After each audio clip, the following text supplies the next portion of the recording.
Oh, oh, really, like it's incredible to start this live stream and see someone already drop me a tip for yet having done nothing. Oh, Watanabe-san, ほんまにありがとうございます。ありがとうな。ほんまや。 아, 진짜 감격스럽잖아. 감사합니다. Wow, this is the first time in 148 episodes where the moment I start the live stream, I already see someone buy me coffee for, like, it's not even just buy me coffee for the day, $16, right? Like, that was 2,000 Japanese yen. Now, 2,000 Japanese yen is like the price of like what? In some places, the price of one cup of coffee. Okay, and in some other places, you probably can get a bowl of ramen, but no. But commonly, no. Ramen is much more than 2,000 yen. And here, yeah, 2,000 yen from Watanabe-san. Honma ni arigatou gozaimasu na. Honma ya. But in Japan, 2,000 yen is about the price of only one cup of coffee, okay? About good cup of coffee, okay? I'm not talking about what 7-Eleven cup of coffee. 7-Eleven coffee is about 700 yen, okay? 2,000 yen is a good cup of coffee. 2,000 yen is about 16, 17 US dollars. And 16, 17 US dollars will buy me coffee for, like, each day's coffee is about 3 US dollars. Okay, so this is she just Watanabe-san just bought me coffee for one whole week. Yeah. So the price of coffee, one coffee in Japan will buy you 1 week's worth of coffee in Turkey. This is how big, how you can say how expensive Japan is, but you can also look at it as how cheap Turkey is. Oh, hi, Louis. Hello. Welcome. How was your weekend so far, Louis from Singapore?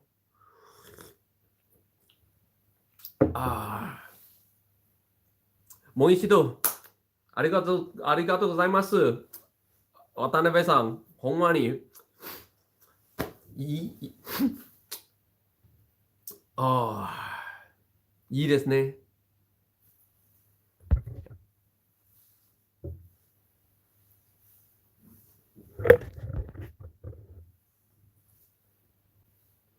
Louis, I'm busy with school projects. Oh, the hellish period of anyone's life. School times is the worst time, in my opinion. The worst time of anyone's life. It's not just my life. I mean, being forced to go to somewhere every single day that you don't even enjoy, and being forced to memorize and regurgitate information that you don't even appreciate, and to do projects with people you don't even like. That school, to me, that was my school life. 매일매일 억지로 하는 거야. 매일매일 막 싫은 일만 막 하고, 싫은 사람만 막 만나고, 진짜 정말 말도 안 돼. 진짜 말도 마. So, yeah, to me, the best time of my life is right now. Not my school days, man. School days, I don't know how anyone delude themselves into saying that they miss their school days, that that was the time of their lives.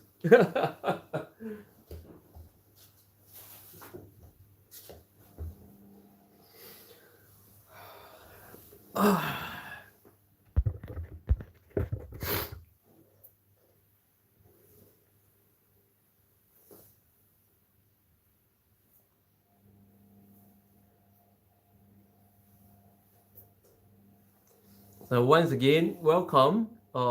Today is a very stormy day here in Istanbul. That's why I'm staying at home. Just now it was like, and now it stopped, and it's gonna come again. Basically, the forecast for today is like a stormy day, which is why today I'm just staying at home, streaming from the comfort of my home after a few days of social media detox. You guys might notice that over the past couple of days, not only did I not stream, but I posted pretty much nothing on my social media either. I pretty much not checked any messages either. Basically, just stay away from that whole thing for a couple of days. Yeah. Social media detox, so important. You guys do social media detox? Doing my laundry as well. Can hear the sound. But yeah, you know, like Japan has to be the most expensive place that I've ever lived in my life. Okay. To me, in my experience, Japan was more expensive than Paris, was more expensive than New York, any Western country that I've ever been to. Of course, Japan is definitely the most expensive Asian place I've ever lived in, yeah? And therefore, that makes Japan the most expensive place that I've ever lived in ever. Oh, bom dia! Wow! Oremania! Haven't seen you for a very long time. How's everything?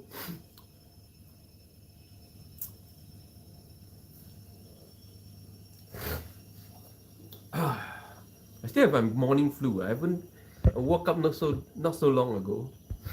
Once again, very thankful to Watanabe-san for buying me coffee for one entire week.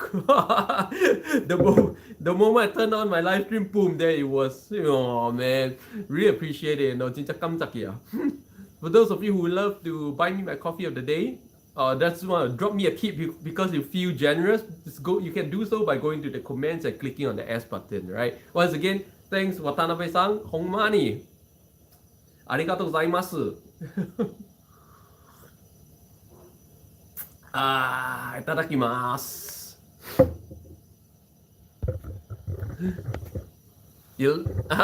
Morella, I miss you. Thank you. Have a nice day. Have a nice Sunday. It's a Sunday. It's a stormy day here in Istanbul. Yeah. I really love stormy days. Just staying at home, nice and cool. Staying at home is my most favorite activity ever.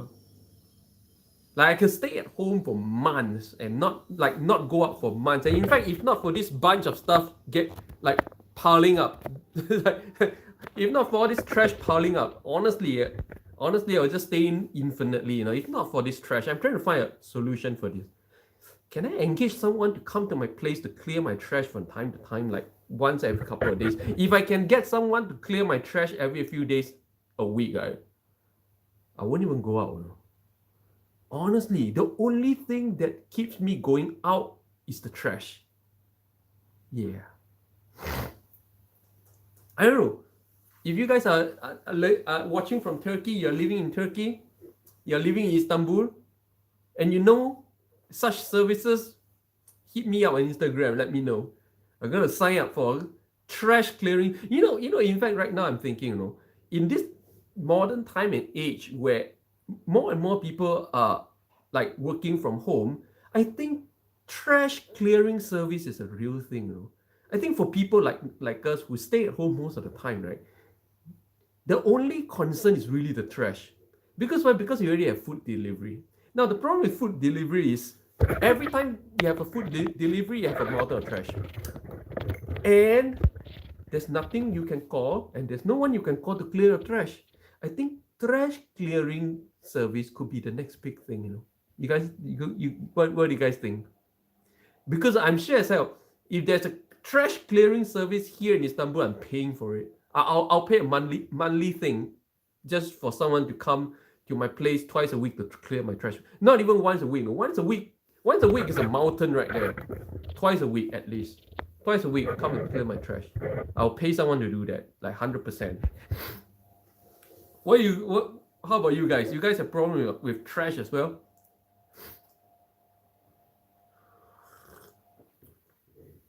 In fact, my landlord, my landlord just lives across my apartment now. He works from home as well, and he has a mountain of trash as well. You know, so this trash thing is real, no? I'm gonna find a way, like have some kind of subscription-based bi-weekly trash clearing service or something like that. You know, if I were younger and poorer, I can't say poorer, but if I'm younger and still trying to make a living or make a mark for myself, I'll probably do this, and I'll probably run this trash clearing service. Probably making an app as well. You know, you can book in advance when you need your trash cleared. Could even extend to house cleaning. Oh, house cleaning is a different thing altogether. You need logistics. I'm gonna call it the Hikikomori support service, support company. In support of Hikikomori lifestyle.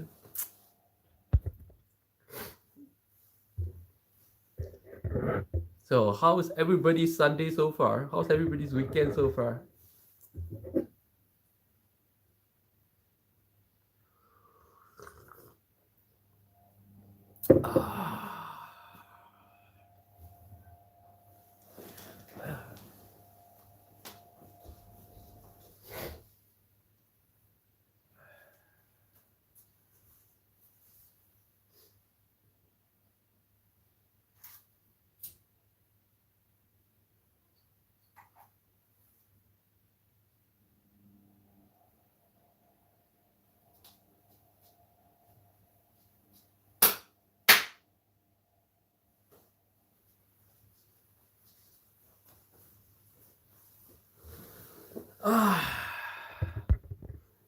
Vladislav, nice outfit, haha. Rigo, oh, hi Limpeh, long time no see. Wow, been a long time. Welcome. All my old friends coming back. It's nice to see all of you coming back after I've been away from social media for a few days. Yeah, I've done over past two days. You noticed that I posted nothing, and I pretty much didn't stream, didn't post nothing on my social media as my social media detox period. You know. Why in this outfit? Meditation suit? No, I wear this at home pretty much. In Japan, I wear this every day. Yeah, this is my everyday clothes. This is the everyday clothes of Asian people pretty much for thousands of years, and right up to 100 years ago. This was what we wear every day for thousands of years. Yeah. So what makes this a strange thing right now? I don't think it's a strange thing. This is what I wear at home a lot. And in fact, if you have been following me when I was living in Japan, this was what I wear every single day. I don't wear modern clothes at all. I go to the mart in this. I take the subway in this. Oh, yeah, I pretty much go anywhere and do everything in this. This is the traditional clothing of Asian people. So if every culture in the world, in fact, a lot of Japanese wear this in their everyday life as well. I can't say that it's not happening. It is happening. Even in Korea, people wear hanbok in their daily lives as well. So there's nothing strange. Okay? It's nothing strange. This. In fact, when I was in Japan, nobody has ever seen me in modern clothing before. Never. I'm always in kimono. Yeah, I think this is the I think this is how, like, you look at cultures around the world, they wear their traditional clothing. You look at the Middle East, they wear their traditional clothing on a daily basis. Why not Asian people wearing our traditional clothing on a daily basis? Yeah. For those of you who don't know, you think this is only Japanese. This is not. The entire East Asia culture, from China to Korea to Japan, this is the same. It's the same cross label jacket across all culture. It's the same thing. The only slight difference, and I say slight because it's a very slight difference, is the Hakama. Okay. Now this is a Japanese Hakama, but there are Korean and Chinese versions of this same thing as well. In China, during the Ming Dynasty, almost every court official wear this. Yeah, the same thing. And in Korea, all the the warrior class, they all wear this as well. Okay, it looks exactly like this. So this is not exclusively a Japanese samurai thing. Okay, this is for thousands of years the same thing that was worn across entire East Asia, but specifically to the warrior class. Actually, during the China Ming Dynasty, this is the warrior class outfit as well, and of course, during the Choson era of Korea, this was also the warrior outfit. Of course, this is also the warrior outfit or the samurai outfit of Japan, but this is just a little bit of history. But this whole thing is not exclusively Japan. This whole thing is the same across East Asia. It's just that over time, Japan kept up with the warrior culture, and therefore it survived.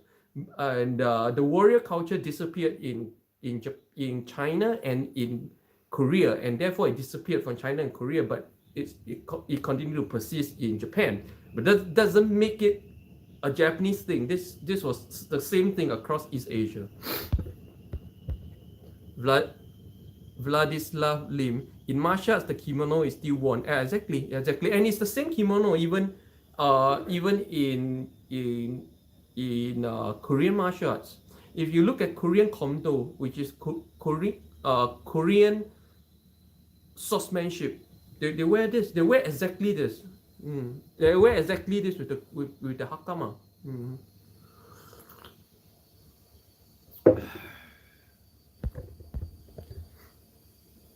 Yep.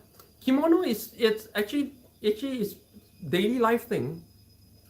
But of course, the kimono we wear in judo and jiu-jitsu is without the hakama. It's pretty much the pajamas.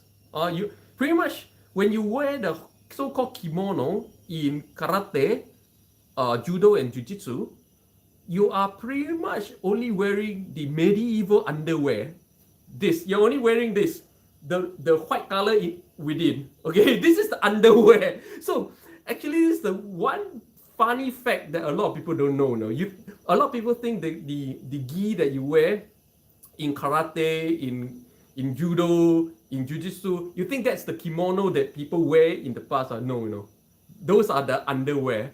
So in the past, when warriors train, right, they take out all this outerwear and they train in their underwear, and therefore it became what is today the gi. Okay, but in essence, you're actually training in your underwear, and therefore, the Osensei of the founder of modern Aikido. I say modern because Aikido has been around for a long time, but what you see right now is a modern martial art. Okay, the founder of modern Aikido. And he said, in one interview, they asked him, why do you only train in your Hakama? He's never trained in just this, no. He's always trained in full kimono and Hakama. He always trained in Hakama. And he was asked why. And this was his answer. Because I don't like to train in my underwear. Yeah. So, but Kendo is different. You cannot put Kendo with Judo and Jiu-Jitsu because Kendo do wear a full kimono with inner, outside, and Hakama. So you cannot put Kendo with Judo and Jiu-Jitsu. Yeah. I'm gonna show you guys.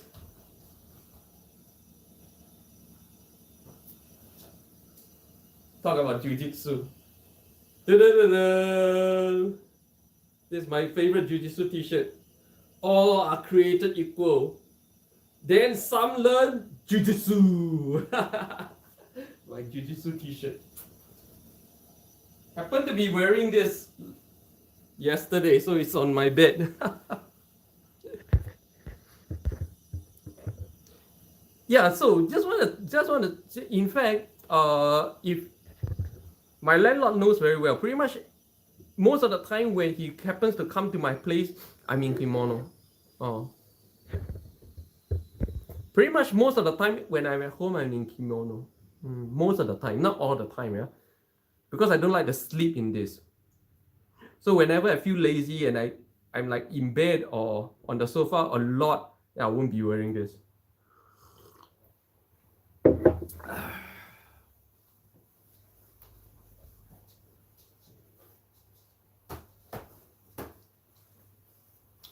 Like I say, I don't identify myself to any specific culture or country or system or government or whatever, but I do identify myself strongly as an Asian. My Asian identity is very strong, but I'm not specifically any Asian. I don't identify with any. I'm equally Japanese as I am Korean as I am Chinese. I don't identify with any specific culture. And I speak all three languages equally crappy. So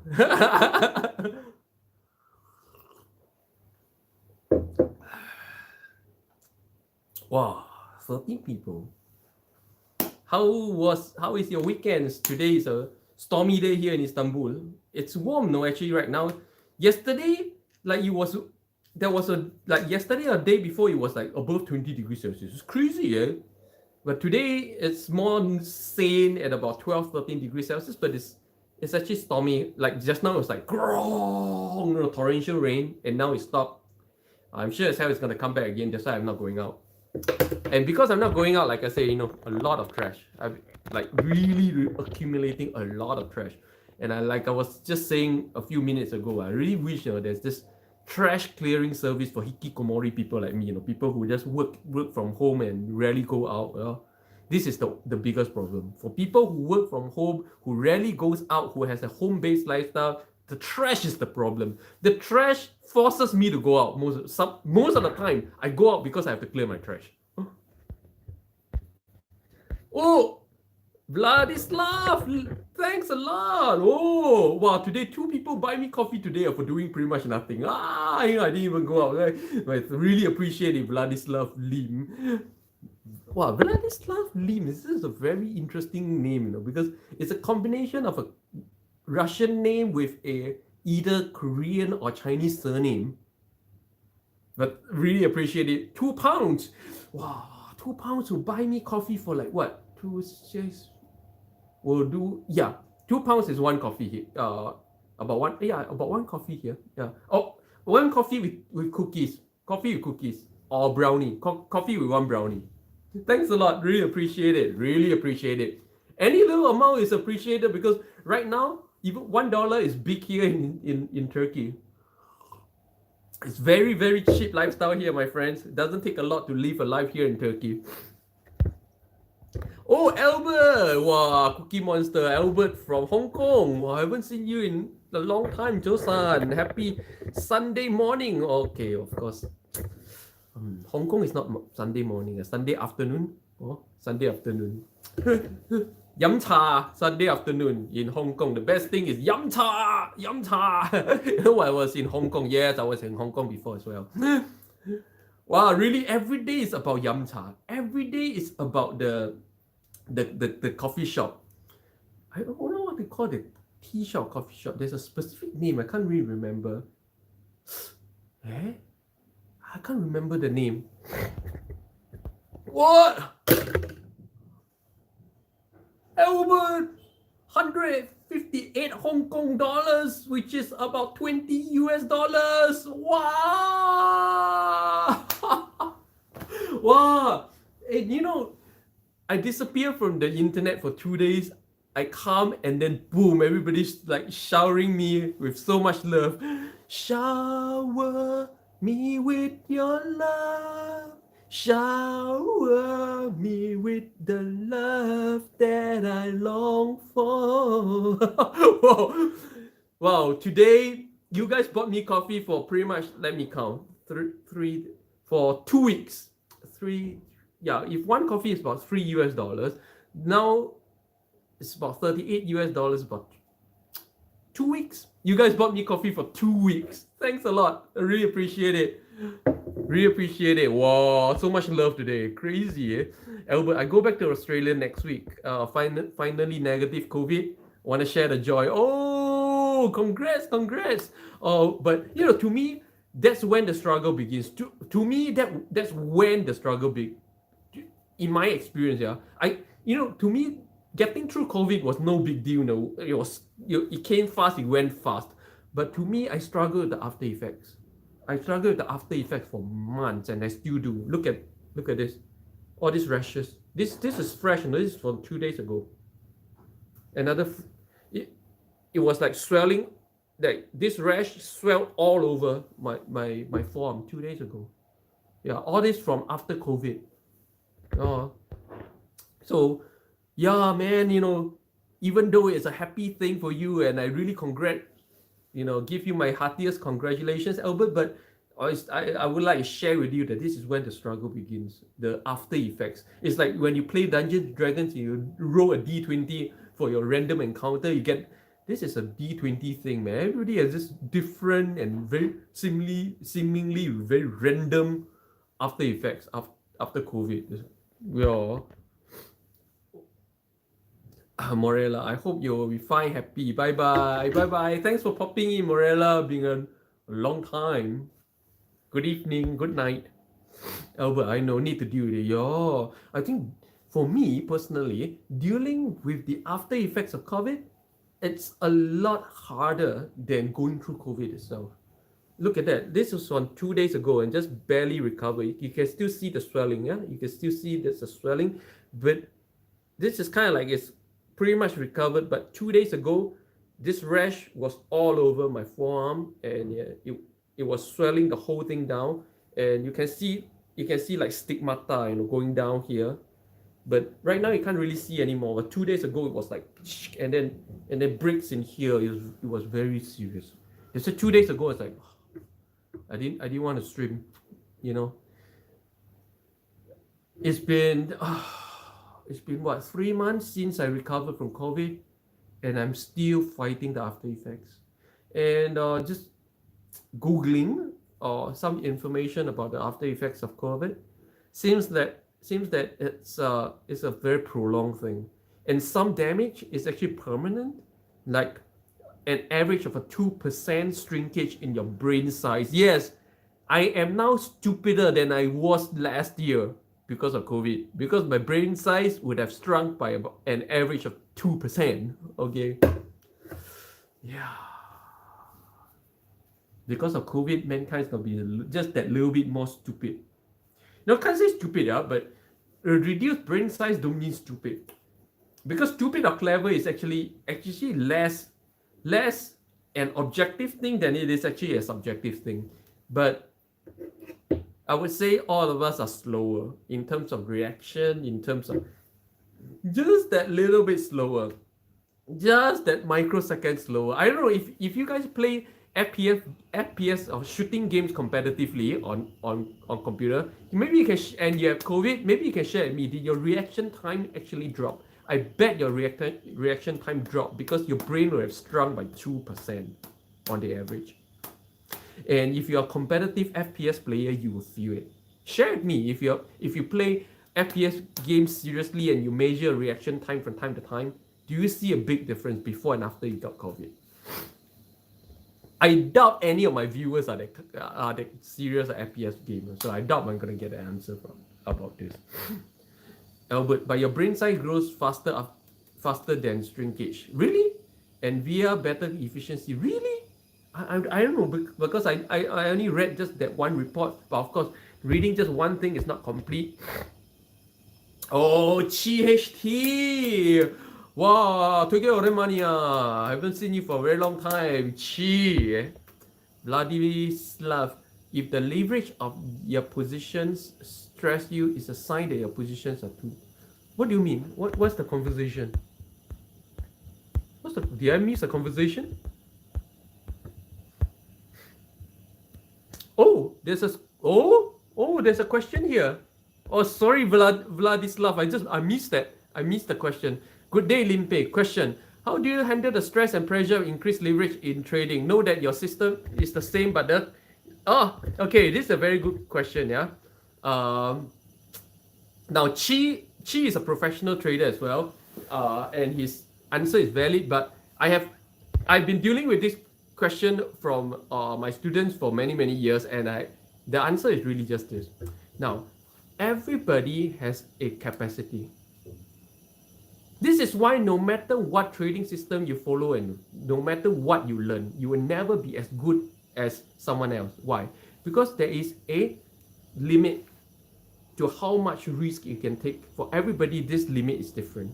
or what we call the risk tolerance is different. Some people can handle up to $10,000, and some people break down at $100,000. Some people break down at $10,000 for doing the exact same thing. Some people don't ever break down, and those people make very, very good hedge fund managers. You can manage billions or millions. Some people, they can manage millions, they cannot manage billions. But some people have no limits, and they are the best and top hedge fund managers in the world. This is why, in the end of the day, when it comes to trading, it's not just about, everybody have this delusion that I just have to learn how this guy does it and I can do it. No. When it comes to trading, two other things that you can never replicate. Number one is years of experience. Number two, that risk tolerance. If you reach a point where you start to worry and you start to lose sleep, you reach a limit. And I'm sorry, for some people, that limit is so low that it makes the whole trading thing simply irrelevant in your life. You make peanuts for all that stress. And for those people, you're just not suitable for the job of trading. Yeah. So the easy answer is, you reach a certain you're over leveraged and you're feeling stressed. I think that's too simplistic, because that answer do not touch on the core problem, which is the problem is not over leveraged. The problem is you have a limit in your head that stops you from going beyond a certain level of trading. And once you find that, so that's why for all professional traders, the first thing we need to do is find that limit. I know where my limit is now. I have a limit. And because I know where that limit is, I never touch that limit. I never challenge that limit. Don't ever think that you can challenge that limit, because trying to do so, you may or may not get a good result, but it could be very painful. So first thing as a trader is we are very realistic. There are a lot of people ask me, what is the one superpower of traders now? A lot of people think, the superpower of traders is we're emotionless. No. The superpower of traders is that we have the superpower of being super realistic. We know where our limit is. We know where the limits is, and we respect all our limits. We know the limits of our emotions. We know, and we start to build rules to manage all these things, and we respect those limits. And I say this is a superpower because most people are incapable of respecting their own limits. You try to challenge your limits, and when it comes to money, every time you challenge your limit, it's a very painful thing. So that's the thing, Vladislav. The real answer is you have reached a point where you found your limit in terms of your trading, and you need to be able to respect that limit. And if staying within the limits becomes trading with too little money and making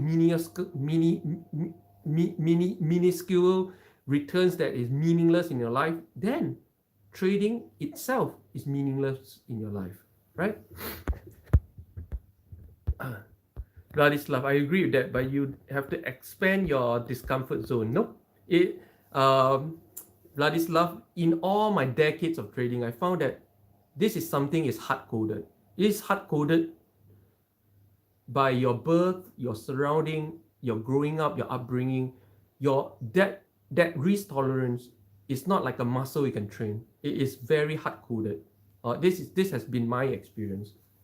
If you try to challenge it, if you think you can change it, it's always expensive.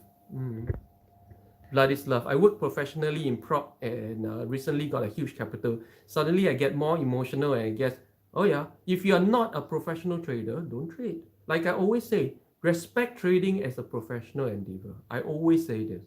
I always say that most people do not respect trading enough, do not respect the stock markets enough as a professional endeavor, and they think we waste 6 years to 8 years in college learning nothing that you can just do it. No.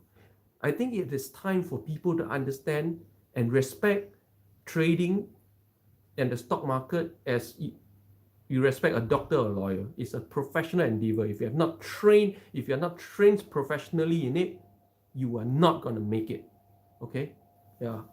100%, I guarantee you will lose that huge capital increase within depending what you do, between 1 week to 1 month. Very few people, very few non-professionals with a sudden capital increase and start to play in the stock market make it beyond 1 month. Shouldn't say. Reishi mushroom is good for activating the brain back to health. Oh, okay, I see. Nice to see you. Yeah, took a few days break. I got another, outbreak of rashes 2 days ago. It was actually really bad. The whole forearm, and I've got like stuff running down. It was very ugly. Right now, you can still see. Actually, you can still see some swelling. This was a very bad one. 2 days ago. Ever since I recovered from COVID, I've been fighting this. This very random allergy attacks. Vladislav, don't you have to try to expand on your limits? Yeah, like I say, your limits is nothing to do with, it's not a muscle that you can stretch. It is everything that's hard-coded in your head.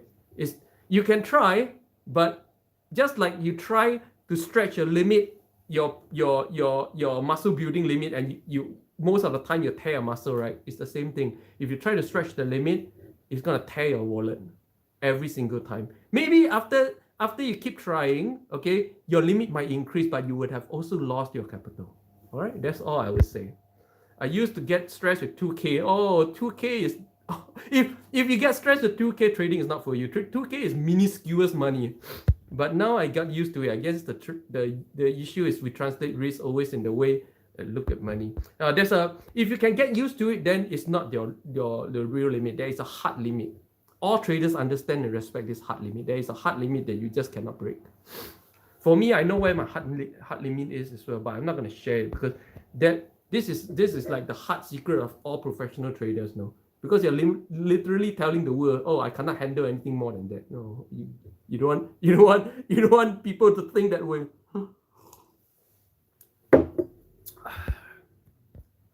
Vladislav, yes, it's the hardest thing. I have a professional judo career background, but trading is a daily battle against yourself, against your own bias. It's very challenging, but very rewarding. Like I said, respect it as a professional field. Take your money. Do good things with it. Don't waste it in the stock market. That's always what I tell people. Though, if you're not a professional trader, don't try. Okay, this is the most responsible advice I can give anyone. If you're not a professional trader, don't try. Because 99% of the time, this advice works out. Vladislav, thanks for input. I appreciate it. Oh, thanks for appreciating it. This is from a true career investor. Okay, investing is the only job I ever had in my life. I've been through 2 major market cycles professionally in this field for about 20 years. Okay, never had any other job. And from my decades of experience of doing this one thing, I can tell you, this is not for everyone. This is the only thing I've ever done to make money. Vladislav, I trade other people's money professionally, so I don't risk my own money. But I'm fairly early in the career. I see your point. I don't know if you're not a qualified financial professional. I say stay away from other people's money. You're being very, very irresponsible. Right? Just because you think you cracked some kind of a strategy, or now I can make it. No. You cannot say you know what you're doing unless you have been through at least one market cycle. Like I said, I always say, even one market cycle is not good enough. 2 market cycles. One market cycle means you've been through a boom era and then a market crash era. This whole cycle average about 10 to 15 years. So you need to have been through 2 such cycles before you can tell people, I know what I'm doing and I'm ready to handle other people's money. Okay? Albert, no, it's the ability to risk one's money that's critical.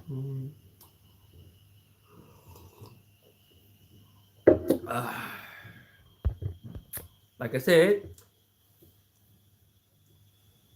losing other people's money is killing other people. because financial death is as good as a physical death in the modern world. So, do you want to be a murderer? Vladislav, it's with different companies, and they vetted and evaluated my trading already, so I do it full time too. That's the difference between a professional trader versus a marketing dude. Yeah. But that's all I'm gonna say about this. Yeah, like I said, I'm not here to offer free financial advice. Like stuff, a certain it's okay. You don't have to justify. I know how these companies work. I know how these companies try to whitewash common housewife and common people on the streets into professional traders.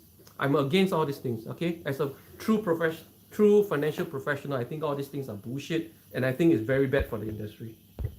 All this trying to hash common people with no understanding of how the financial market works into traders just because they win a couple of trades here and there is very irresponsible. And they're just trying to play a big number game by trying to hit enough temporary winners in order to create a portfolio and a profile of being a winning company over time. Okay, to me, that is a Ponzi scheme. To me, as a professional, I am against this whole thing, and therefore, there's nothing you can say to convince me otherwise.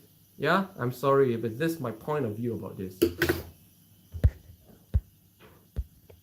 They have certain risks, Vladislav. Yes, sorry, let's go to different topic.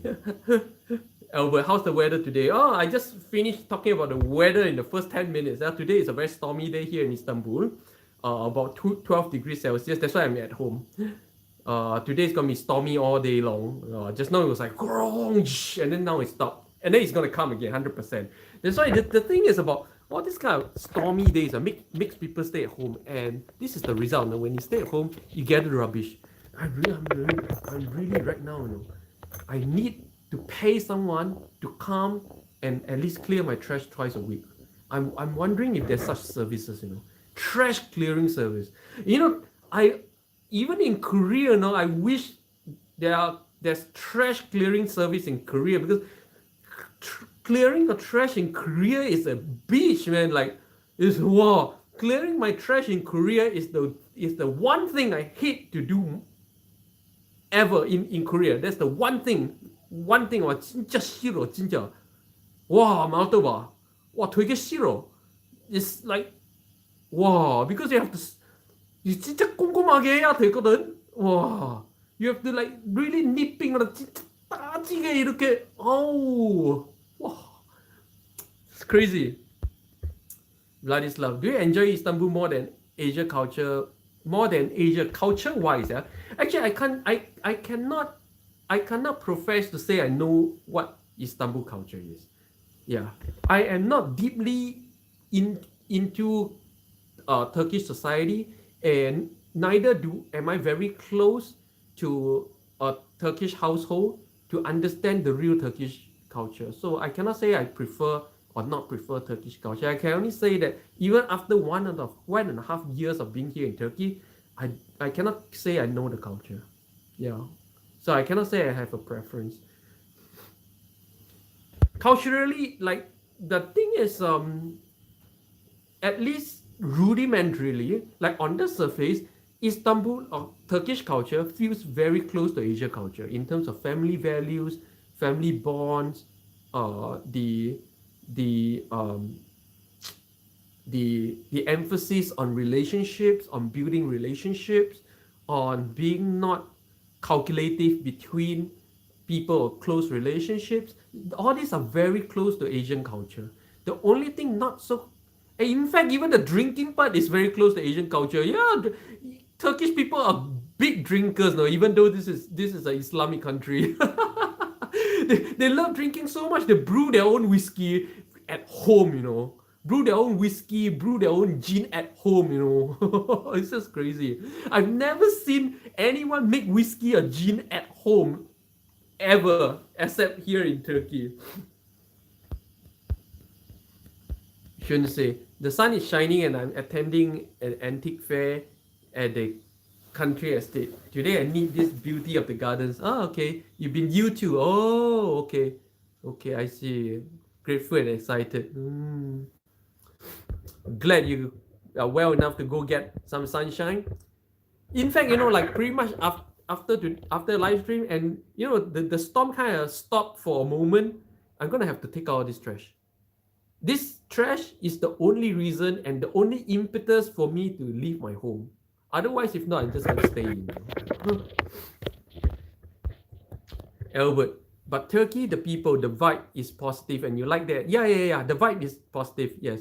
But like I say, Vladislav was asking about Turkish culture versus Asia culture. That's why you have to be very specific. It's not just when it come to culture, it's not just a vibe.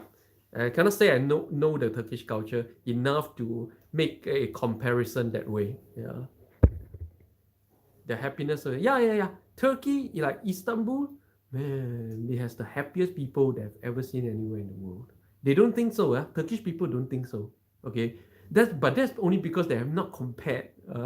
For someone like me who have pretty much been a lot of places, I can make a comparison though. The Turkish people generally are very happy. They're under stress economically and all that stuff. That thing exists in every culture. But in spite of that, 그럼에도 불구하고 너무 행복해 보여. 너무 행복해 보이잖아. Like even in spite of all these problems, economic problems and all that stuff, generally they are happy and generally they exude a happy vibe.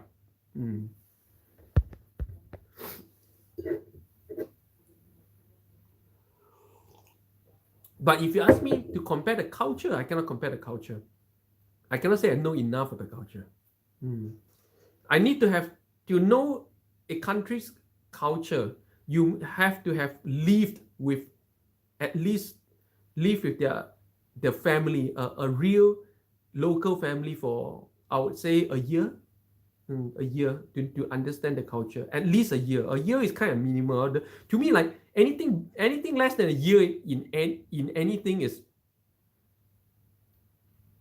too little. It's as good as never done it before. CJ can see a white hair. Yeah, I haven't dyed my hair I dye my hair like twice a year. So I'm very, very close to having to dye again. The last time I dyed was very close to half a year, but I usually don't dye until, see, this part shows up very quickly, but I usually don't dye until it starts to show here. When it starts to show here, I dye. It's about twice a year. Sometimes I can delay it longer. I try to delay it as long as possible because dyeing is actually really bad for your hair. Albert, thus such genuine and natural vibe. Yeah, indeed, much cherished and appreciated. Yeah. Oh, like really, Albert, you should come. You can come and you just really come and check it out sometime. Yeah.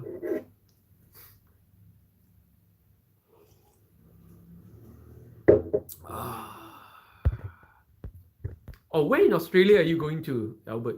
Is that a hometown? But of course, I don't even understand what's the concept of hometown. Is that where you regard as your home? Yeah, maybe that's a better way to put it. CJ, your sideburns are too long. Need to trim. I've been trimming, but I've been trimming, and this is the length I like it. I like it this long. Yeah, I've been trimming. It was actually somewhere down here, and I trim. I've been trimming here. I've been cutting my own hair for months. It's been 4 months since I last went to a salon, so I have been cutting myself. And yeah, this is how I like it. I don't think it's too long. It's too long for you, but I don't really care what you think, right? I care what I think, and I like it. This is the length I like it. This is my favorite kind of length. Albert, yes, Sydney. Oh, Sydney. Interestingly, I've never been to Sydney. I was mostly in the Brisbane and Cairns area, but I've never been to Melbourne or Sydney. Just like after 1.5 years of being here in Turkey, I've never even been to the capital Antalya. Oh, Ankara, sorry, Ankara. I've never been to the capital Ankara. Same thing. I've never been to Sydney in all those time. Shouldn't say your skin looks good.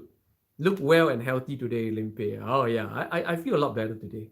2 days ago it was crap. 2 days ago I was like having all these serious rashes that you can still see. No. Albert, I grew up in Adelaide. Oh, South Australia. I see. So you grew up in Adelaide and right now you work in Hong Kong?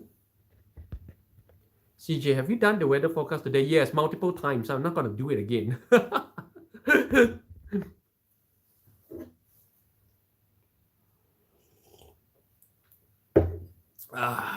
Oh, but man, it's gonna start again. Today is a stormy day here in Istanbul. So storm. So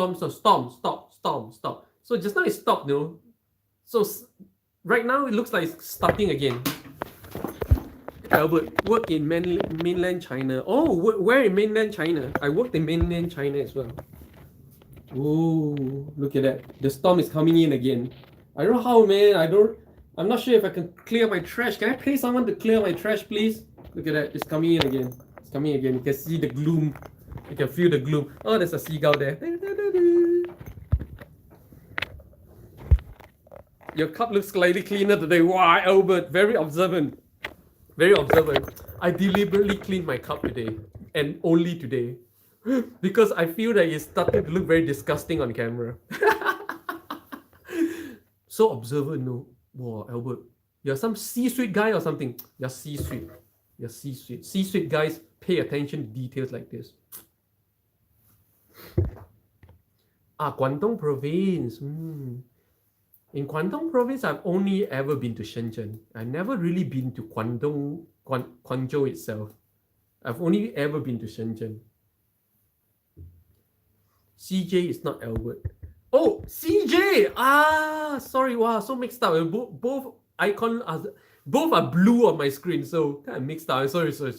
Oh, CJ, are you some C-suite guy? You know, you're so super observant, you know. Huh? C-suite guys pay attention to unimportant details.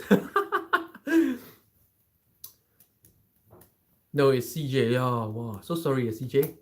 Paise. Wow. Nobody noticed this but CJ. This today, in fact, it's not even totally clean, no? But this is at least the first time I've put in any form of effort to clean my cup today. Just because it looks so disgusting on camera. CJ, I'm just a normal peasant. CJ, what does the Chinese word say on your dressing? What do you mean? What does the Chinese word say on your dressing? I don't understand the question. How do you can you rephrase your question? Albert, we all are normal peasant. I don't know. I don't regard myself as a normal peasant. I don't label anyone that way. I don't label even myself that way. I don't label myself as a normal person either. I just don't wear labels. Huh? Oh, you mean that? Here. Yushin kan hongbu. It's not Chinese word, it's Japanese word. Okay, for those of you who don't know, there is a difference. You look at this, you think it's Chinese, it's not. The Chinese writing and the Japanese writing and the early Korean writings, they all look like this, but they're all different. This is Japanese, this is not Chinese.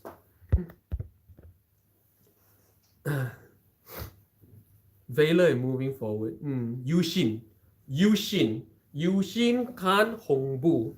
If you look at the it looks the same, but you study the strokes, some strokes are just slightly different. And because of this difference, this same word is Japanese and not Chinese. It's just slightly different in some words. Of course, some words are completely the same, of course. But when you put it together, then you have to respect it. Okay, it's like acrylic, You look at what you call Russian writing. No, this thing called Russian writing, when you look at it, it's never always Russian, Now, when you look at acrylic, Like most people think, oh, this is Russian. When you look at it, surely, oh, this is Russian. It's not always Russian. No. It can be Mongolian. It can be Ukrainian. It can be a lot of languages. Same thing. You look at this, you say, oh, this is Chinese. No. It can be Chinese. It can be Japanese. It can even be Korean. Oh.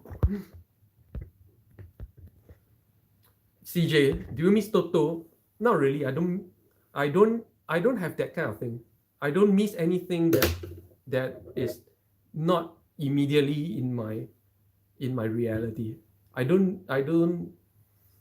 simply do not allow myself to live in a story world up here.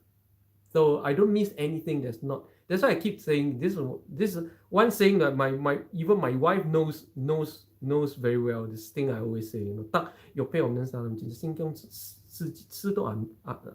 신경도 안 써. Meaning, if something or someone is not immediately in my reality right now, I don't even think about them. This is why I can say I don't miss anything or anyone. Because I don't live in the story up here. I don't care about the story. I only care about the reality around me. Oh, how did that come off the hinges? I'm gonna have to fix that after this. Oh man. How did that come off the hinge? Oh shit. I cannot look at these things and not do something about it. I'm gonna have to fix it right now.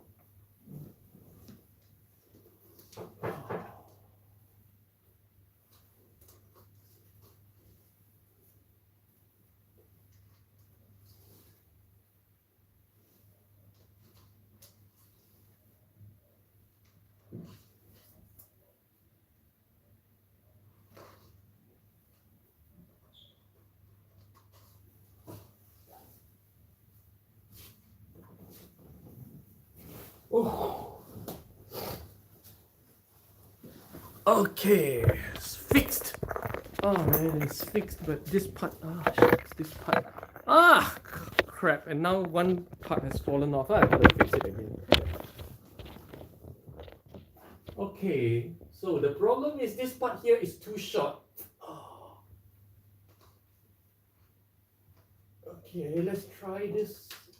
Let's try it this way. Let's try it this way. Okay. That's how you want to play. Okay, so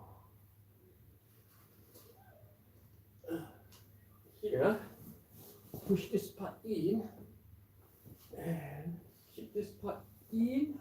Okay, voila, we're done. Woohoo! We're done. Fixed it 100%. Haha. I cannot look at imperfections and not do something about it. I cannot look at imperfections and not fix it. CJ, I'm sure Toto miss you from Korea. I don't know. If there's something I don't know. I don't imagine these kind of things. I like I keep saying, people need to stop living in a story. All these things like, oh, I'm sure someone missed me, or I'm sure all these are your own story, your own imagination. I don't do imaginations like this. I have to be there to know. If I'm not there looking at something, I don't know. I don't imagine up this kind of things. CJ, you got to protect your curtains. They are savior. Oh yeah, because of exactly. I don't really like these curtains. And these curtains came with the house, and I'm not confident that I'm gonna be living here long enough to justify me changing the curtains. To be honest. If I'm quite sure I'm gonna be here for a more extended period of time, I would have changed all the curtains, to be honest. But I'm not confident that I'll be here for a significant amount of time. Okay, to me, significant amount of time means something like 3 to 5 years. 1-2 years to me is very short, very, very short. To justify me trying to make changes like this, I have to be these days, to be confident that at least I'll be here for 3 years to 5 years. I'm not that confident about this. CJ, when does their house lease? When does a house lease expire? It doesn't matter. Yeah, but it's an annual lease, but pretty much you can extend for as long as you like. These things don't really expire.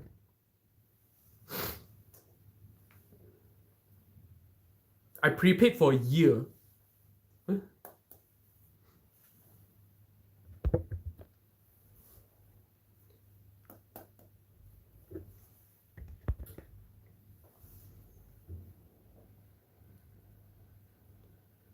Well, I hope the storm kind of like pause for a little while more, because I really need to bring out the trash. I think I might be able to bring out the trash today. Is there a trash cleaning service I can just pay to clear my trash twice a week, please? Because this is going to be a problem when it comes summer. When I don't even go out, I don't go out home. It's going to be a problem. I go full hikikomori during summer. This is going to be a problem. I'm going to have to pay someone to do this.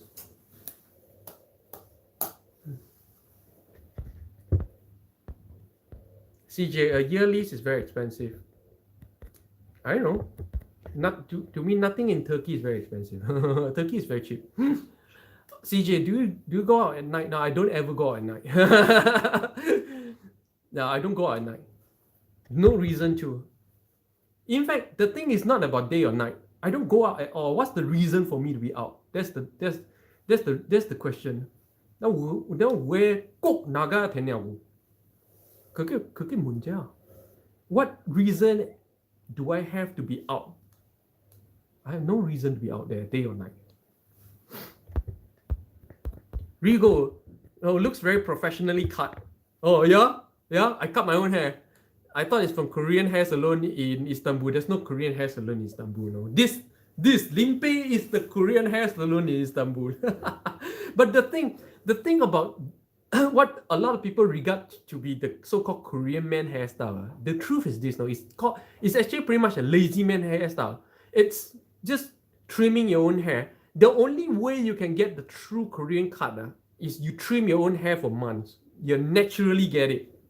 It's a lazy man thing. It's kind of like a poor man thing, to be honest.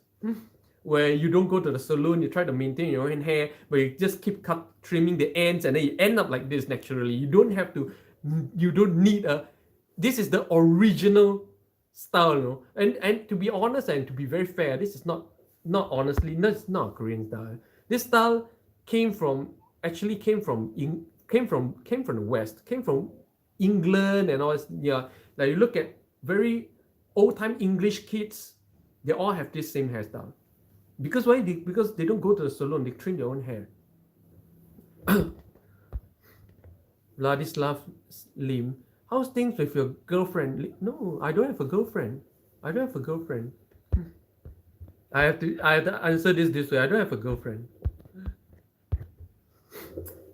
Albert, Beatles like hairstyle. Yeah, not just Beatles. Way before, way long time ago, people were having this hairstyle. Back in Roman times, thousands of years ago, this was the predominant hairstyle. Vladislav, we didn't break up. We didn't break up, but she's not my but I don't have a girlfriend. And we didn't break up. I have an ex-girlfriend now. I have an ex-girlfriend. I'm married, bro. Who's still talking about girlfriends? Oh man, that's old news. Girlfriend is old news, man. Long distance is challenging. I don't see why it's challenging, but oh well. Vladislav, congrats. Happy for you. Thanks a lot. I honestly I don't see what's the fuss, but thanks a lot.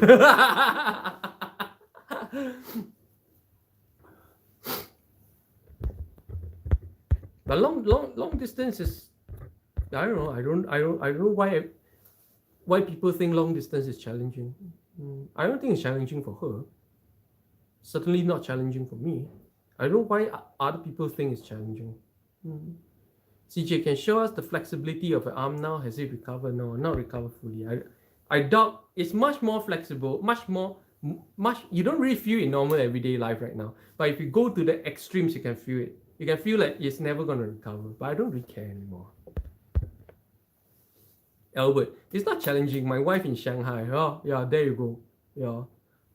I don't know why everybody thinks long distance is challenging. I don't think it's challenging. Albert don't think it's challenging. What's the challenge? I've one of my close friends, the CEO of Orange Telecoms in China. Then he was away from his family for 23 years in China. So he was working in China for 23 years, and his family was somewhere else. So never occurred to me that he thinks it's challenging. CJ, what's your daily exercise nowadays? Daily exercise: killing monsters and shooting monsters. Yeah.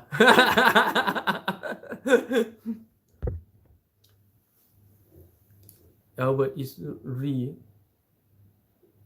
What's re? People keep improving and grow. What's re? What is re? Reality or what? What's re? Real estates? Real estates keep improving and growing. That's true.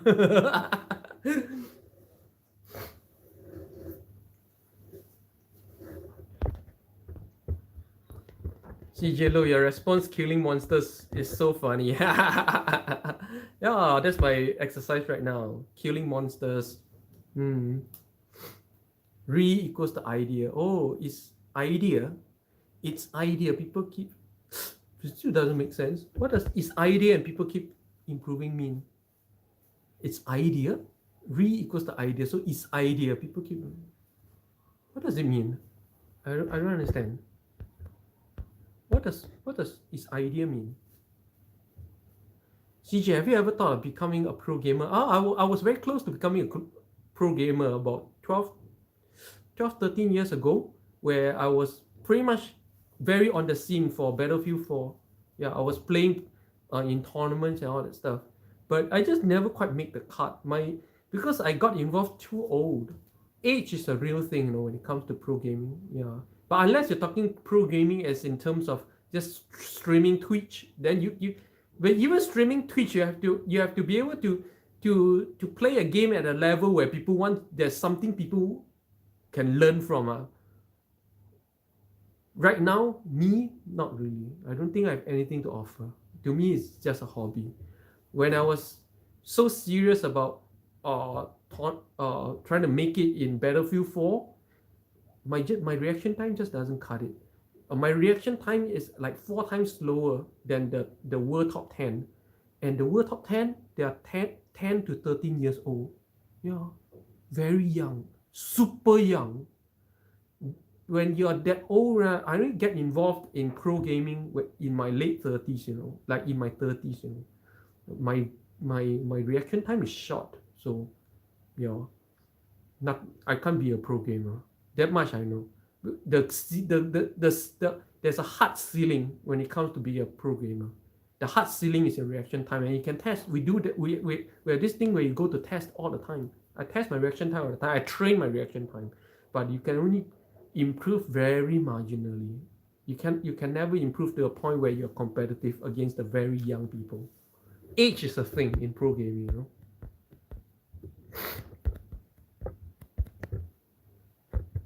I don't have to be a pro anything, by the way. I'm just a pro human being, that's all. I don't feel stressed out about not being able to do anything. Yeah. To me, being able to do something is the bonus, is the icing on the cake. If I don't do anything, that's the normal for me. Yeah. I don't feel that I don't feel compelled or in a desperation to try to find the next thing. Yeah, no. I just enjoy my life every single day.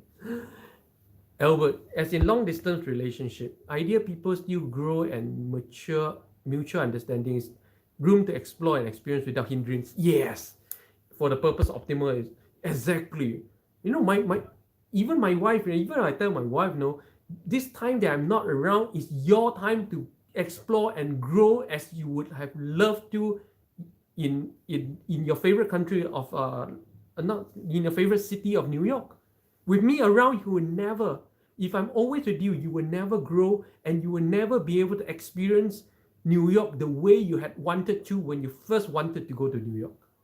I'm a hindrance in her life, as all of you are a hindrance to your own spouse. I'm telling you guys that much. You may think that, we have to be together all the time, but secretly you guys are wishing that you spend time apart, yes or no? Because you start to stifle out each other's growth. That's very important. human being needs to grow, needs to grow, and you don't know the thing about relationship, all kinds of relationship, family or what. It's a mechanism of placing limitations on a person. That's why I can never belong to a so-called family setting, because a family setting puts the kind of limitations and framework around my life that I feel stifling. I feel like I'm dying. I feel like life itself is not allowed to flow in that kind of framework. CJ, I'm sure you get a lot of views. A lot of views for what? I don't really care about the views, by the way. CJ, okay, a lot of people think I care about views and all that stuff, but I don't. A lot of people think as a YouTuber, I care about having more subscribers, have more viewers. I don't. I only do this because I want to, and I do it because it's fun. I don't care about views and all that stuff. Everything I do in my life is just because I think it's fun. I don't do it because I need to achieve a certain thing. Even though I would give myself a certain goal, like when I'm in jiu-jitsu, just to make it interesting. I'll give myself a certain goal, like in jiu-jitsu I wanted to be a world champion, so that I established a goal. But I'm not like hard up for it. I'm not in the point where if I can't make it, I will commit suicide. To me, if I can't, I can't. It's been fun. That's all it ever is to me. It's always been about the fun. Everything I do, it's always only been about the fun. Nothing else.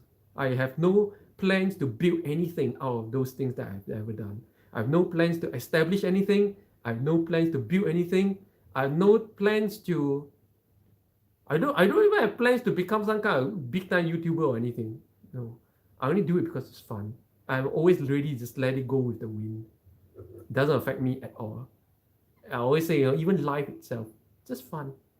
If I have to die, I would let go of my life, and I would let go knowing that it's been fun, and that's pretty much all there is to me. That everything I do is just for fun. It's not to leave a legacy. It's not to build anything. It's not to establish anything. I don't care to establish anything. I don't care to build anything. I don't care to leave behind anything. To me, it's always only been about the fun.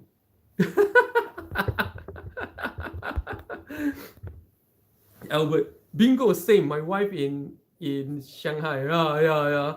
I fully get you. Yeah, you understand. Yeah. From time to time, I think that couples, right, really should spend more time together apart than together. Of course, you have to be together from time to time, but I am of the opinion that most of the time you should be apart. Yeah. So most of the time you're growing as a human being, and from time to time you come together and enjoy time together. But if being together and limiting each other is what you do most of the time, then the relationship becomes very negative. CJ, I enjoy watching your goal setting in the past, from samurai to helmet fighting to BJJ. Wow, you really follow me. Wow, you follow me very closely, CJ. And now Limpeh only kills monsters. Yeah, I kill monsters only. My life changed from time to time, and even this is gonna change. Even killing monsters gonna change. Yeah. Wow, CJ really follow me, like, wow, heart fan. Thanks a lot. Appreciate it. Purpose equals to further progress if can be. Enlightenment, understanding. Yeah. Purpose means to me, the goal is only what makes the journey interesting. To me, a goal is not something I should meet. Even when I play a game, I make a goal, okay, to maybe finish one stage, okay, but I don't really care about finishing the stage. To me, the goal is just a context within which to make what I do right now meaningful and fun. But that doesn't mean something that I must have.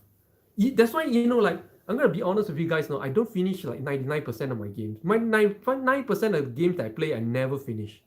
I make a goal to build some kind of character, but I will never get to the end state of building that character, always. Yeah. Why? Because to me, goals are not things that you must achieve. But goals is only the thing that gives context to the things that you're doing right now to make it meaningful and fun. That's all. And therefore, my focus is on the fun of doing this thing and not trying to reach some imaginary goal, which is very different from what modern success coach will teach you guys. Right? You have to meet your goal. No, to me, goals are not for meeting. Goals are not for achieving, not for getting the goals. Goals are only excuses or the narrative to give a context and meaning and fun to what you're doing right now. That's the only thing goals are. Albert, can't push it. Say go with the flow. It's not even can't push it. No, I don't even push towards my goal. Okay, I don't even push towards my goal. I change my goal all the time in order to make what I'm doing right now feel meaningful. Okay, so in the end of the day, right, I'm not going towards the goal. No, I'm just making up a narrative to make whatever I'm doing right now and enjoy doing right now more fun and meaningful. That's all. CJ, I watched Limpeh in the samurai sword competition. Wow!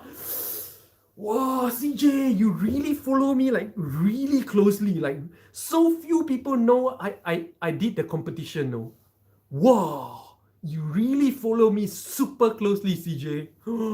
Wow. In the samurai sword competition, really cool, living life as a samurai. I mean, becoming a samurai is really one of the greatest achievements. Like one of my childhood dreams come true, finished, done. Albert 顺其自然，摄时空，空是摄 just a game. It's not, I think the thing is framing it this way is not entirely correct either. At least not in my experience. Even 顺其自然 is not exactly correct does not exactly describe that state of being an experience. I'm gonna have to meditate on it more to understand how exactly it should be framed. It's not 顺其自然. 顺其自然 is in English, I kind of let it be, go with the flow.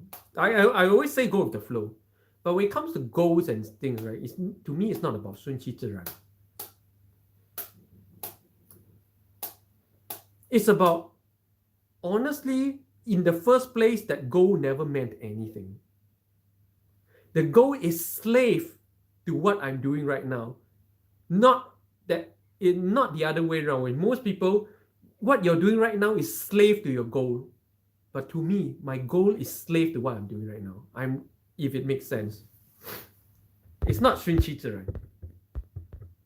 Albert, you need to learn more from you. I have nothing to teach anyone, please. Okay, I'm not a teacher. I'm not here to teach nothing, nobody, nothing. Okay, and in fact, I do regard most of the things and most of my ideologies to be very destructive to modern society. Okay, so do not learn from me. Okay, if you want to be a responsible member of the modern society, then you should never learn nothing from me. Like, don't learn from me. My ideologies are very destructive to the social to the modern social structure. CJ, any latest show and drama you watched? I've been binging. I binged this drama in 2 days. Pangbok, The Cursed. Pangbok. Wow. I really like Pangbok, a Korean drama, Pangbok, The Cursed. Because it's a very light horror. It's not like horror, but light horror with enough fantasy elements and enough good research behind the spiritual things to make it kind of interesting. So to me, of course, I'm not saying that it's a drama where you learn stuff. No, it's a drama. It's an entertaining drama, and I enjoyed it. It's only 12 episodes, very short for a Korean drama. Usually good, like big Korean dramas run 20 to 22 episodes. And then average Korean dramas run 16 to 18 episodes. But this is only 12 episodes, but its ratings were through the roof. Ratings were 7% to 8%. It's actually one of the highest rated dramas recently. But it's only 12 episodes long. I wonder why. But the author says that, if the ratings cross 3% or 4%, he will write up a season 2. And indeed it is. It's right now 7-8% high. And the writer leave enough red herrings on the final episode to justify having a second season. So I'm actually quite excited for season 2 of The Cursed. Pang Pop. Albert, yeah, my Manchu street. Wow, no, I'm not. I'm more likely just a Manju. Manju. You know what? Do you know what's a Manju? You know what's a Manju? Manju? You know what's a Manju? CJ, okay, I'll binge watch The Curse someday. Yeah, it's only 12 episodes. You can do it in 2 days if you want to. I finished it in 2 days. Of course, I can't say like the acting is like there's some very awkward acting in there, but still interesting. And the thing is no A-list, but they have an A-list villain. To me, that guy is A-list, yeah? The villain guy. I really like that guy. He's always the villain in so many top Korean dramas. Yeah, Manju. Manju is a Korean Manju. It's like more like what's that? More like the Japanese version that you guys are more familiar with. What do you call the Japanese version? Isn't it Manju in Japanese as well? Or is it Japanese? I'm not very big in Manju, but it's a kind of snack. It's a kind of snack. And Manju is also the Korean name for Manchuria. Manchuria, where the old northeast of China was all called Manju.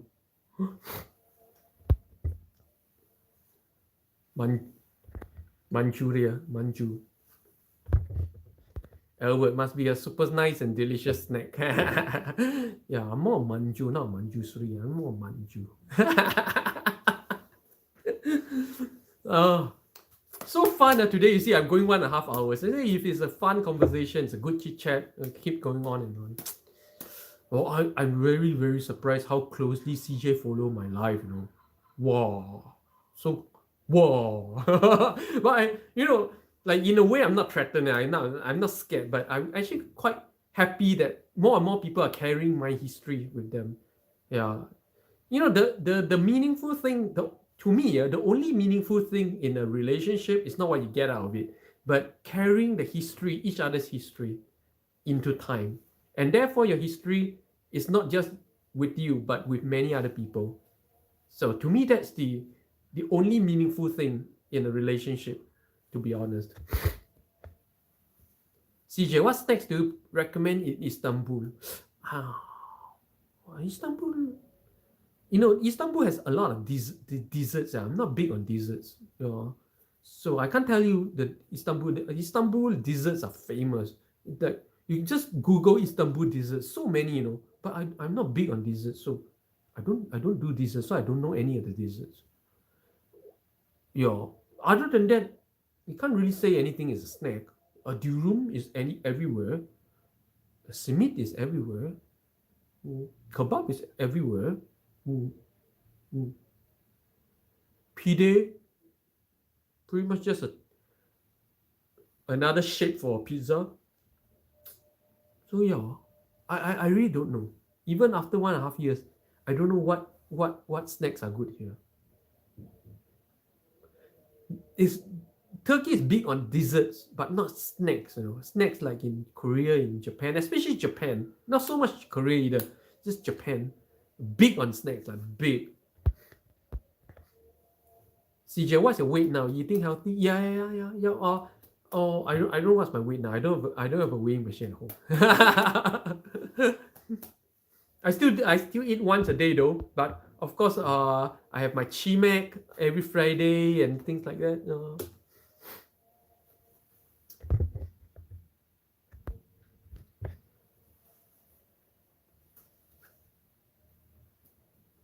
So as you can see, CJ, my life, I just flow. I don't purposely, deliberately, or put in effort to make my life in a certain way. Even though I'm a prolific martial artist, I'm perfectly fine just staying at home, getting fat, and playing video games. To me, even that is fine. Why? because I don't identify myself or brand myself or try to create an image that I'm a certain thing. No, I'm a nothing. I'm a no thing. And therefore I can be anything. Anything is okay. Even just staying at home playing video games, watching the news and eating myself fat, I'm okay. As long as it's an experience of life. I'm not calculative about what the experience is. Oh, I really love the seagulls. Wow, look at the seagulls.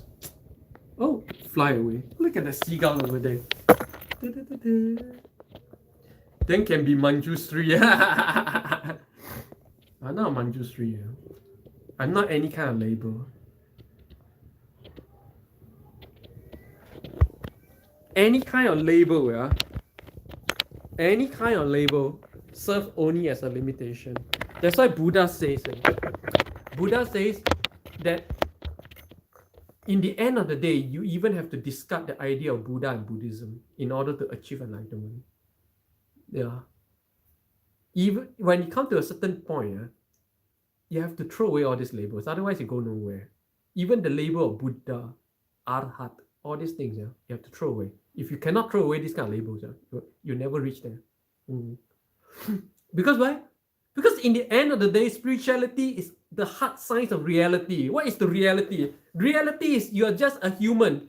Where are the labels? Do you have it tattooed on the face? Some people do, but it's not reality. Those labels are only things in your head. That's why I keep saying, no, in the end of the day, spirituality is the hard science of reality. Is the spirituality answers the question of what really is, and not what is in your head only. And when you can see things as it is, and not what you think it is in your head, you become Buddha. That's all there is. But then again, because the word or the idea or the label of Buddha is a label in your head, if you cannot throw it away, then you cannot be Buddha. You see? You see? So in the end of the day, spirituality is a very simple thing. It's the hard science of reality. When you're here, do not imagine Toto means you, because you are not there to look at it. Okay? And it's not real, it's an imagination right now. See, in the end of the day, that's all spirituality is, the ability to perceive reality as it is, rather than to go to be hijacked by your own imagination. That's all there is, CJ, is this have to do with being impermanent thing? See, the thing is, Buddha says, everything is impermanent, impermanence. But that's his primary school level or elementary school level teaching to common people. In the end of the day, there is no impermanence either. That his idea of impermanence is just for common lay people to find a way of farming into understanding of reality. In fact, what he's talking about impermanence is hard science. It's the constant change of matter, of things in the world. It's hard science. It's not even a spiritual thing. That's why I keep saying, in the end of the day, spirituality is the hard science of reality. Every single thing Buddha says. But you have to be very clear. What are the things Buddha said, and what are the things later day Buddhists said about what Buddha said? Very dangerous. Buddha did not say half the things most Buddhists think they do today. Albert, but labels make it easier to understand for most people to understand. Yeah, exactly. Labels make lazy people, and lazy people get nowhere. Okay, it's simple things like this. If you stereotype a certain race as a certain way, then you will never understand that race of people. Yeah, like if you stereotype black people in a certain way, then you will never understand black people. It's the same thing. If you put these labels, the sad thing is you will never understand it. It helps draw people into it, but you will never understand it. That's the problem.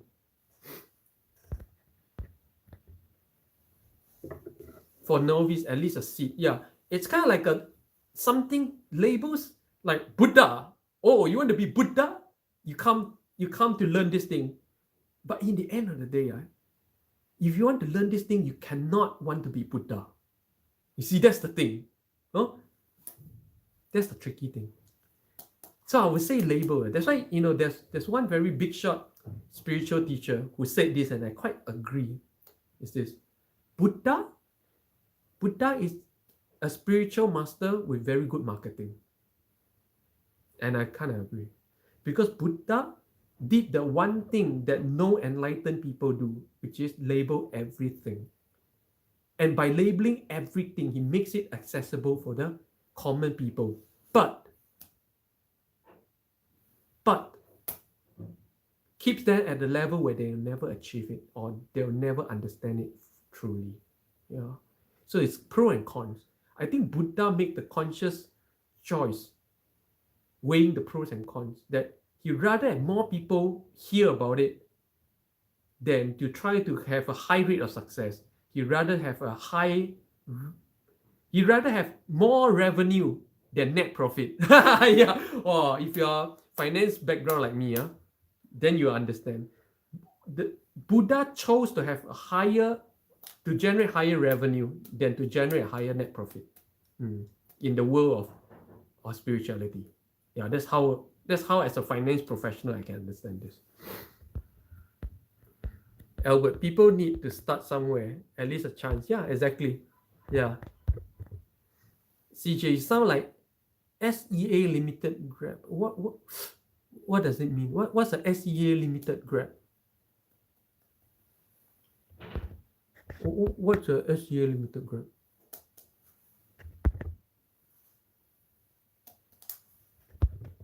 Southeast Asia Limited owns Shopee. What's that? A kind of an app or what? A shopping app? What's that? I don't know what's that. CJ, Shopee is an e-commerce platform that focuses on revenue and not net profit. Oh, okay. I don't know. I never heard about it. Albert, that's the Vietnam Uber. Oh, Lotte market share. I see. Then you guys understand the difference between revenue and net profit, yeah? And you guys understand you understand the analogy, yeah? That Buddha chose to have a higher revenue than net profit. When most enlightened masters, they chose to have 100% net profit and therefore becomes inaccessible. With extremely low revenue, you achieve extremely high net profit. Then the net revenue is extremely low. Albert, as per your users' revenue as opposed to profit, yeah. That's why that spiritual master, he really hit the nail on the head about Buddha. The Buddha is an extremely good marketer. That's really what it is. Because no enlightened people would voluntarily label their experience in stages and clear steps like that. Because the structure, yes, the Buddha became world famous because of how scientific and how structured he made his knowledge available to people. That there is clear stage how to go from common people to Arhat to Bodhisattva to this clear stages. You go from doing this to doing that to doing that, then you achieve this, that, yeah. But in doing so, he generates very low net profit. Meaning, in the end of the day, you get too caught up going through the structure and you never achieve what the structure promises. And therefore came the birth of Zen Buddhism. Zen Buddhism saw this problem, and therefore Zen Buddhism cut all this structure away, cut the crap, cut away all these things, and focus on the really core essence of achieving enlightenment, which is Satori. But of course, today's Zen Buddhism, it started good, but it started to evolve into labels and structures again, which is pretty much going against the whole thing that is about, yeah? CJ, yes, good logic you use. CJ, would Limpeh go back to monk life one day? I've always talked about it. I even tell my wife, if I'm not married right now, I'll be a monk. Yeah, I even tell her that. I've always wanted that lifestyle. Yeah, the esoteric lifestyle. But that's not to say that I hate the what's that? The the the not mundane lifestyle. What's this lifestyle? What's this? Not a esoteric lifestyle, but a what lifestyle? What's the English word? Forgot. But anyways, not to say I don't enjoy this lifestyle. I enjoy this lifestyle as well. I enjoy anything. It's okay. Everything is fine. See, in the end of the day, that's if spirituality gives you nothing in the end of the day, it gives you this, that anything is okay. That you no longer struggle against yourself internally about anything on the external. Everything is fine. Everything is okay. You enjoy yourself no matter what. No matter what your situation or circumstances is, you're okay. And that is the greatest gift of all. The peace. The peace of even when you're walking through the valley of death, you fear no evil. That is the greatest gift of all. And that is what spirituality gives you, not religion. Religion will never give you that. Because when you're walking through the valley of shadow of death, and all you're doing is praying to God to save you, you're living in fear. And fear is not peace. Albert, when Buddha came, it was 400 BC. How would people fully understand? Yeah, exactly. Most people did not fully understand Buddha. And therefore, Buddha was actually, like I said, Buddha, he made a choice. He made a good choice to label everything and therefore make it accessible for more people of that time. In fact, some would argue that his 500 arahats, very arguable, because he did mention to his arahat that there is nothing beyond being an arahat. That once you're enlightened, you're arahat, you're done, which is not true. It's not true. And even Ananda was never enlightened during the entire lifetime of serving the Buddha. Yeah, there was a lot. There's ever since the first Buddhist council, the first Buddhist council mandate that only the enlightened people among them would read the words of the Buddha. But framing it that way is exactly the problem. When you label it that way, it becomes institution. Then you never find it. There's no enlightenment in labels and structures. That it just cannot be, because these two ideas run contrary to each other, and therefore starts the whole thing that the spirituality of Buddhism becomes very iffy. Yeah, it's a very deep and long history. CJ, I need no urban lifestyle. Albert, different times, different conditions, ways and means must be a constants. Well, I can't say I fully agree with that, because when it comes to spirituality, the more you try to constants, the more you try to feed the spirituality to the prevailing culture, the further away you go from the truth, which is the problem with all the churches today. They feed the gospel to modern thinking and beliefs. I'm sorry, you do that, you're just going further and further away from the gospel. You cannot interpret the gospel however you like, using the moral standards of that era. So in the end of the day, when you look at the entire history of mankind, moral standards change tremendously from age to age. And we're not even talking about big age change, like every 50 years people believe in a completely different way of how things should be. How are you going to fit that kind of changing values to the interpretation of a spiritual text?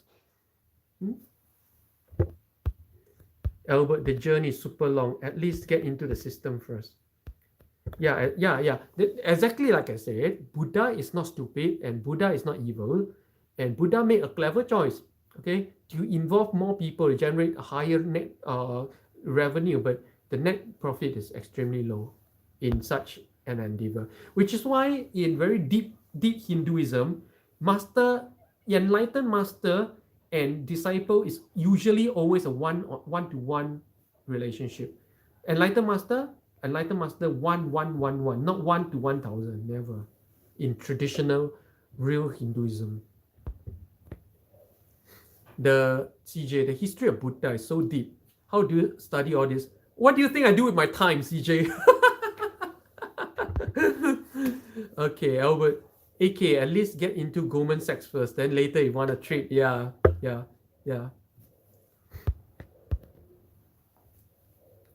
Albert, Vajrayana tradition 1-to-1. Yeah. 1-to-1 is the only way to generate a high net revenue, high net profit, sorry. Yeah. The Buddha made a choice. See, when you're an enlightened master, you have to make a choice, you know. When you become an enlightened master and you take it upon yourself to spread your teaching, not all enlightened masters are called to teach, okay? Most enjoy their enlightenment and they never teach. Just like traders. Most we trade and we make money out of it. We don't want to teach other people. Most enlightened masters don't teach, okay? But those enlightened masters who choose to teach, they have to choose, you know, between you want your teaching to reach more people, or you want to help more people achieve enlightenment. These two are actually in conflict with each other. These two ways can never merge. I'm sorry, it just cannot work.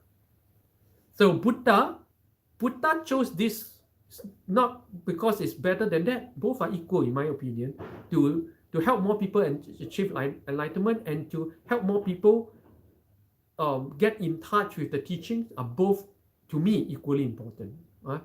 And Buddha chose this. Doesn't mean it's inferior to or better than that. All right. Some masters, they choose this and not that, and they condemn, you know, the social media and spreading of spiritual teaching through the internet. They condemn. Okay. It's just two different paths that every spiritual master who choose to teach, in the end, they have to choose this. They have to choose between this. There's no other way.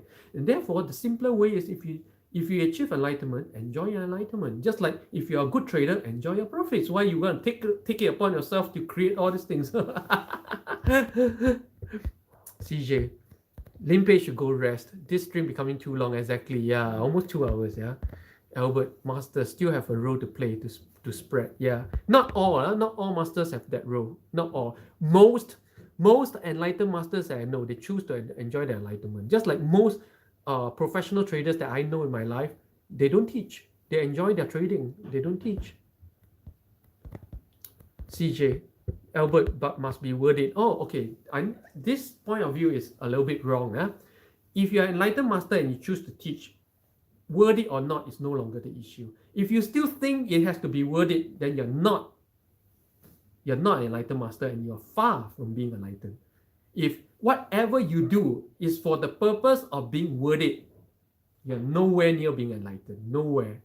An enlightened master, when they have to choose between these two, it's not a choice between which is more worth it. No, it's just a choice between energetically what they are inclined to and they enjoy doing it. That's all there is. That is all that can ever is for an enlightened master. For Buddha, he didn't set a goal. I need to have a growth of 400,000 followers per week. No, he choose this path. He do it for a reason, and he don't care if it's worth it or not. He's just doing it. And you don't have to be a Buddha to reach that level of lifestyle and achievement of finally doing things because you enjoy. That there's no longer a bondage, and then it's no longer an entangling process. It's no longer a limiting process.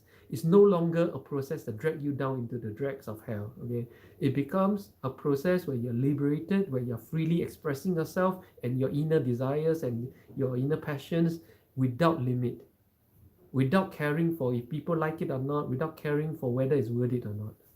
Same thing how I do my life stream. I'm nowhere near being enlightened. Okay, same thing. When you can do that, like the experience of life becomes very different. The way you experience life becomes very different. Life, the moment to moment experience of life becomes liberating and free, becomes deeply enjoyable.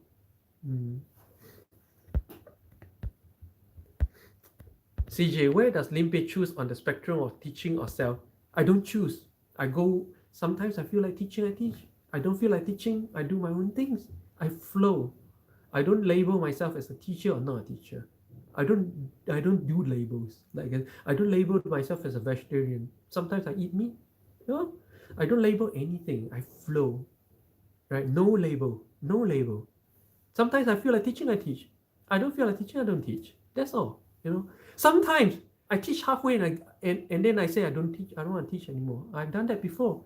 I've taught people halfway and they say I don't feel like teaching anymore. I'm gonna do other things. I've done that before.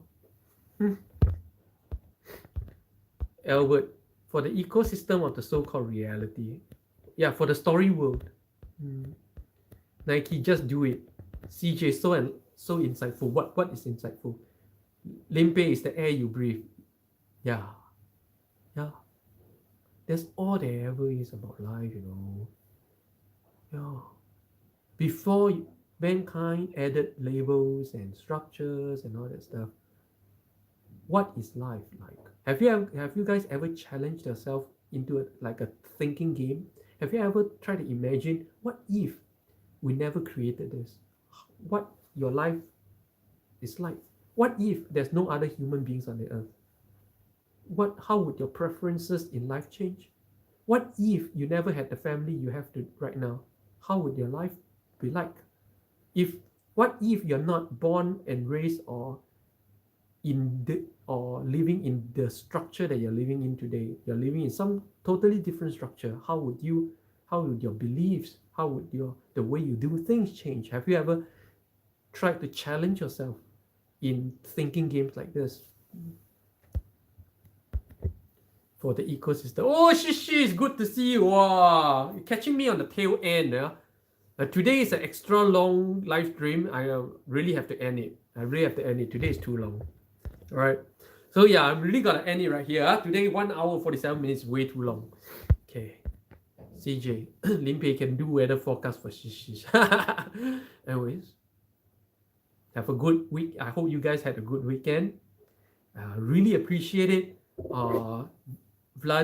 Vladislav, Albert, and Watanabe-san for buying me coffee so many times over today. Really appreciate it. And really appreciate, CJ for following me all these years so closely. It's crazy. Slightly scary. But you know, okay, I don't feel it's scary. Okay, I'm just saying it because other people may think that way and it's fun to say it that way, but I don't think it's scary. I think I really appreciate it. Yeah. And so yeah, guys, see you guys. Have a great week ahead. And in case I don't see you guys tomorrow, good morning, good afternoon, and good night. Annyeong.